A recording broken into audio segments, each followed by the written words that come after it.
नमस्कार। चलिए आज एक ऐसे त्योहार की दुनिया में चलते हैं जो सिर्फ रंगों और खुशियों से नहीं बल्कि एक बहुत ही गहरी और शक्तिशाली कहानी से भी जुड़ा हुआ है। सोचने वाली बात है ना? कि ऐसा कौन सा त्योहार है जहां आग तो बुराई पर जीत का जश्न मनाती है और रंग, अरे वाह, रंग तो बस चारों तरफ खुशियां ही खुशियां बिखेरते हैं। हाँ जी, बिल्कुल सही। ये है होली, जिसे हम सब रंगों का त्योहार के नाम से जानते हैं। पर पता है, ये नाम इसकी पूरी कहानी नहीं बताता। तो चलिए इसके हर एक पहलू को थोड़ा और करीब से समझते हैं। तो शुरुआत करते हैं इसकी सबसे जानी मानी पहचान से, यानी रंगों का त्योहार। देखिए, होली का मतलब सिर्फ एक दूसरे को रंग लगाना ही नहीं है। ये भारत का एक बहुत ही खास और बहुत पुराना त्योहार है। इसका हर रंग एक गहरा मतलब लिए हुए हैं। ये बुराई पे अच्छाई की जीत का प्रतीक है। ये प्यार, भाईचारे और सामाजिक एकता को बढ़ावा देता है और साथ ही वसंत ऋतु के आने का स्वागत भी करता है। लेकिन इन सारे जश्न के पीछे इसकी जड़ में एक बड़ी ही शक्तिशाली कहानी है। एक ऐसी कहानी जो बताती है कि आखिर होलिका दहन क्यों मनाया जाता है। तो कहानी है प्रहलाद और होलिका की। एक बड़ा ही अहंकारी राक्षस राजा था हिरण्यकश्यप। वो चाहता था कि बस सब उसी की पूजा करें, लेकिन उसी का अपना बेटा प्रहलाद, वो तो भगवान विष्णु का पक्का भक्त था। अब इस बात से राजा इतना नाराज हुआ कि उसने अपनी बहन होलिका की मदद ली। होलिका को एक वरदान मिला हुआ था कि वो आग में नहीं जलेगी। तो प्लान ये बना कि वो प्रहलाद को अपनी गोद में लेकर आग में बैठ जाएगी। पर हुआ कुछ उल्टा ही।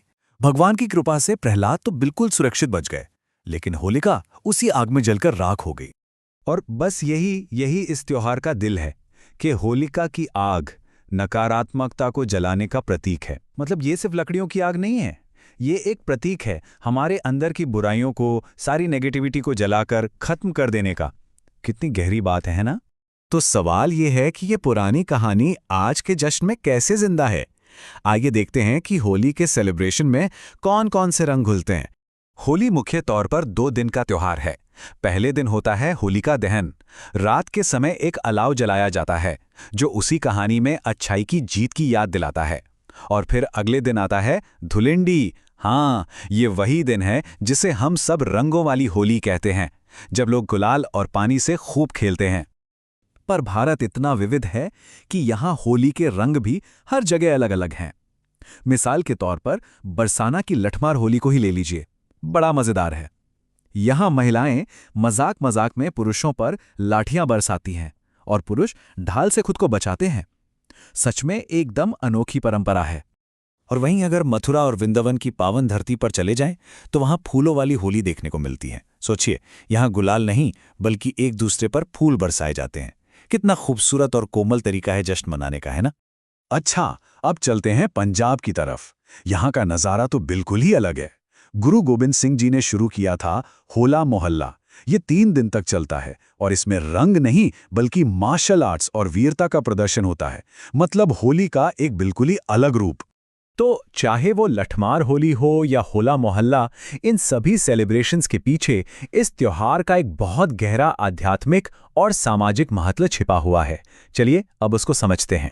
तो देखिए, होली सिर्फ हल्ला गुल्ला और मौज मस्ती ही नहीं है, इसकी आध्यात्मिक साइड भी बड़ी मजबूत है। और एक दिलचस्प बात यह है कि इस समय पर अलग अलग मनोकामनाओं के लिए अलग अलग देवी देवताओं की पूजा की जाती है।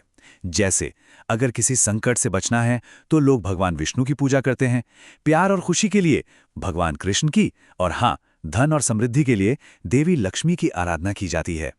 तो इस सब का निचोड़ क्या निकलता है? होली का संदेश बड़ा ही यूनिवर्सल है। ये सामाजिक भेदभाव को मिटाकर लोगों को एक साथ लाता है। ये प्यार और भाईचारे को और मजबूत करता है। वसंत के साथ एक नई शुरुआत, एक फ्रेश स्टार्ट का जश्न है ये। और सबसे बढ़कर चारों तरफ सकारात्मकता और खुशी का संदेश फैलाता है। और बस यहीं आकर ये त्योहार हमारे सामने एक बड़ा जरूरी सवाल छोड़ जाता है। होली हमें एक दिन के लिए ही सही सब कुछ भुलाकर एक नई शुरुआत करने का मौका देती है। लेकिन क्या इस भावना को, इस उत्साह को सिर्फ एक दिन तक ही सीमित रखना चाहिए, या इसे अपनी पूरी जिंदगी का, साल भर का हिस्सा बनाया जा सकता है? इस पर सोचना जरूर बनता है।